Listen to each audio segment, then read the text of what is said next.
cover the housing finance sector industry overview, and then we'll present our valuation model on Repco, and finally we'll wind it up by recommendations and investment risks. So coming to Repco's business model, Repco is a Chennai-based housing finance company with a wide network of 106 branches and 6 satellite centers, but mostly concentrated in South India. But recently they are venturing into other parts of India as well. Whereas the long-term strategy is to grow by scaling up the existing branches rather than opening aggressively new branches.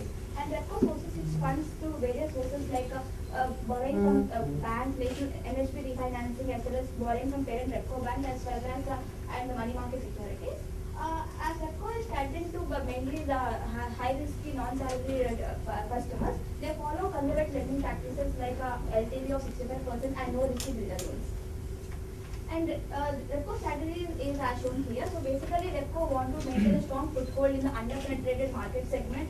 This is also reflected in the following figures, that is 70% of their loans are less than 2 million ticket, as well as 56% of their customers are of non-salaried Tier 2, Tier 3 and rural area customers. Actually, these strategies give a lot of benefits to Repco. Like for example, their loan book is eligible for MHP, low-cost NHP refinancing, as well as the priority lending requirements of commercial banks, which is opening securitization opportunity for Repco. Also, instead of relying on sales agents, their employees are driving the entire process, which is increasing both employee utilization as well as increasing accountability, leading to better margins. And if you look at housing finance sector, it's actually there's a lot of upside in this industry because of the low mortgage to GDP ratio in India, and also there's a lot of shortage for housing in both rural as well as urban areas. And also recently there are several government initiatives like Housing for All by 2022 and JNR Urban Financing Scheme, which is giving a lot of upside in this sector. But this is subjected to some of the challenges, like how this housing finance company should be able to procure long-term financing at a low cost, as well as any kind of economic downturn can lead to adverse impacts. And recently banks are actually actively participating in housing portfolio because recently there is a downturn in the corporate loans. So this is reducing the margins of HFCs, but this impact is restricted to large HFCs instead of small HFCs. And this is asset quality also improved because of easy access to cyber data. And on industry analysis is saying that housing finance sector is moderate to attractive sector. Coming to if you look at Repco from the investment perspective, they have a high capitalization of 20%, which is higher than the required 12%, and also the leverage is far lesser than the industry peers. So this is giving the required headroom for Repco to source a further fund without going for equity dilution. Also recently, RBI asked HFCs to provide a provision for DPL, and they are given a time frame of 3 years, whereas Repco provision did in the first year itself. So coming 2 years, they will have high ratios and as well as profitability compared to its peers. And also Repco NPA is actually higher than the ECO. This is to the risky target segment they are catering to. But on the other hand, it is giving advantage in terms of high yield or advances compared to peers. If you look at the key financial ratios of Repco, they have a high growth in the loan disbursement compared to the industry because of the strong fundamentals of the company in conjunction with the good economic scenario. Whereas their provision to coverage ratio is far less than the industry average of 100%, but they have improved in the last 3 years and are planning to go 100% in the next 3 years. And coming to the burden ratio, they are actually managing their non-interest expense very well with the non-interest income, and it's also maintained at -1%. Then we have done the DuPont analysis to understand what are the actual levers of Repco's return on equity. It is observed that their ROI is actually in parallel with the disclosed competitors like Transit and Group, whereas because of their low leverage of 7.48, the return on equity of Repco is slightly on a lower side. Basically, they are not trading on, they are not taking advantage of trading on leverage. Now we will go explain about valuation. The first slide that we have on valuation is basically on the various assumptions that we've taken in building up our model. So we start off with the earnings asset and the interest-bearing liabilities portion of it, wherein we start off with historically, and as we go on into the future, the earnings assets is more than the interest-bearing liabilities, which means the difference is borne by the amount of equity. Going forward, we also estimate that there will be a decrease in this as it will be trading on equity through a higher leverage ratio. The second portion is the interest income and the interest expense, and as we see, the interest income is more than the interest expense historically. As we go forward, we estimate that there will be a growth in the spread, but however, we estimate that there will be a decreasing growth in the interest income over interest expense. This leads us to the net interest income and NII, where we see a decrease from 4.5 to 4% and then 3.9% as it stabilizes. And lastly, we go to the ROE and the ROA. We see a certain dip here in March 2013. The reason of this is because of the IPO that we had and had a securities premium. So it was a face value of 10, issued at a premium of 162 rupees, resulting in securities premium of 256 crores, as a result of which there is a dip in the ROE and ROA. Going forward, we estimate that there will be a consistent slight decrease in the ROE and the ROA. And the reason for this is that while we estimate that the earnings assets will be increasing by a significant portion of 30%, we estimate that the spread will be consistent or reducing at around 3.1%. And the reason for this is because we are estimating that the loans and advances that we give will be funded by more of debt and less of equity as we go forward, which means that of course this gap is going to reduce in the future. Finally, this is a summary graph wherein we show the spread, which is going to remain at 3.1%. So finally, we come to the net income method, wherein we've taken the present value of the free cash flow to equity, that's your net income. We've taken a terminal growth rate of 5%, and we've taken a cost of equity of 11%. However, this is sensitive towards changes in growth as well. So a sensitivity analysis done and summary would be 635 if there's a decrease of 0.5% in the growth, and 733 if there's an increase of 0.5% in growth. We've also done a reinvestment method, but since Repco is an NBFC and is not applicable to the CRR and SLR requirements, this is not a very relevant method. So we focus primarily on the net income method to arrive at value per share of 680. We now come into the stock price performance of the relative key, for which Naresh will take over. So the proof of the pudding that we believe lies in the way the investors view the market as an industry. So by looking at it peers, we look at particularly those competitors who have similar book size in the bracket of 5,000 to 10,000 crores, and we shortlisted Group Finance, Camden Homes, and GIC Housing Finance. So as we see across the board, we see an upward trend for the past 1 year, which we can attribute mainly to the coming of the new government and the fact that a lot of policies have been announced revolving the housing, as well as coming about the smart cities. Also, we see some particular trends for individual peers. So as we see here, the Camden Homes has seen a stark growth in the past 1 year, steep growth, which has been because of the 40% increase in the loan disbursement that they have seen. Also, Group Finance continues to maintain a significant premium over Repco, which we believe can be attributed to the fact that they are a subsidiary of HDFC, and hence derive a significant premium in the market with respect to the amazing board that they have, as well as because of the fact that they have been in the market for quite some time. Also, looking at the relative valuation numbers, we see that the P/E multiple continues to be very high across the board, which we feel is not going to sustain in the future and will converge to a much more conservative number in the order of 15 to 20, which is currently commanded by the long-term players such as the LIC Housing Finance.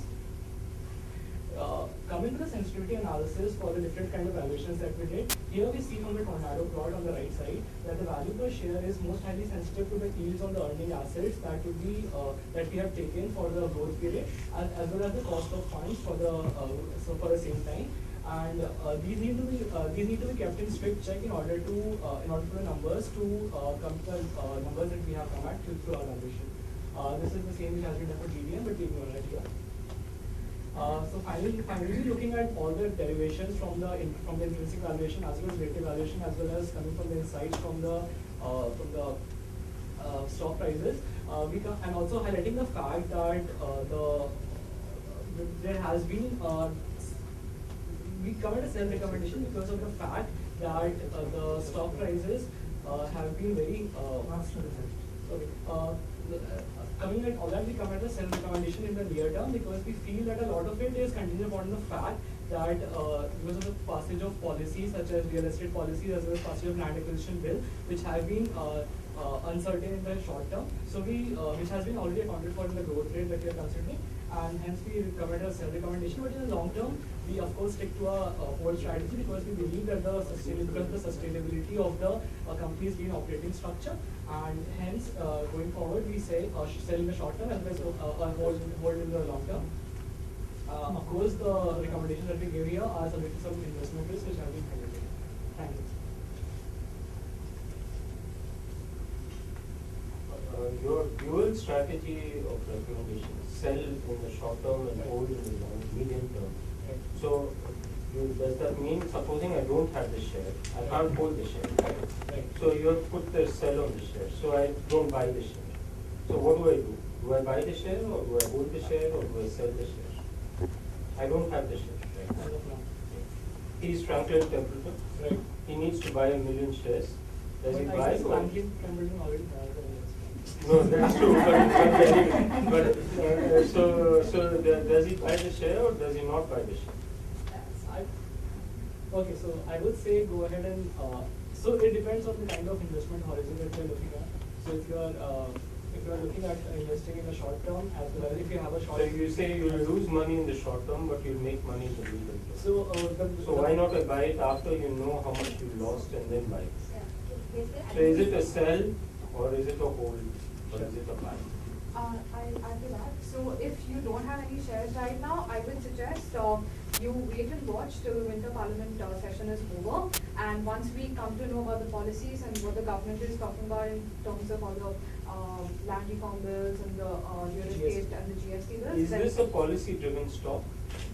I mean, does the man on the street who wants to buy a house worry for the GST bill and worry about the this thing, or does he want to roof over his head? So, I mean, it's basically, I mean, it's not so policy driven stuff, but if we look at the price earning multiples and price book multiples of these stocks, they are actually like on a higher end, like 30x price earning multiple and then 8x price book multiple. So that's the reason why you put a sell, right? So Or it's is kind it of- yeah. because of GST? No, this is the main relative, I mean, relative valuation also the So valuation. then you have only one recommendation. If you have two recommendations, I don't know which side you are on. Is it sell or is it hold? It is a sell in the short It's a sell. term. No, there is no short term or medium term. We don't have that luxury. So we believe that it's a sell because of the systemic risk that it's currently facing. What is the systemic The risk? systemic risk again driven by the kind of policy that are currently. No, the man on the street doesn't care a damn about the systemic risk. How is it going to change the business of the Repco Home Finance? So it's not about the business of the Repco Home Finance, but as I'm saying, this is a systemic risk which is governing the whole industry as such. So as we are seeing the policies such as the land acquisition bill and the real estate bill would be affecting the entire sector as a whole, as well as coming up of commercial banks would increase their margins. Commercial banks have lost market share over the past 5 years, so how will they gain market share? On what basis do you make that assumption that they will gain market share? And I mean, so basically the main driver is even though the policy is systemic risk, the valuations are also at the peak, so feeling very less upside. So until the valuations come down to a moderate level, then we can. your idea on systemic risk, is it reflected in the stock beta? And what beta have you assumed? 0.5. 0.5. Honestly, that negates your argument. Beta of 0.7 is low systemic risk. Yeah.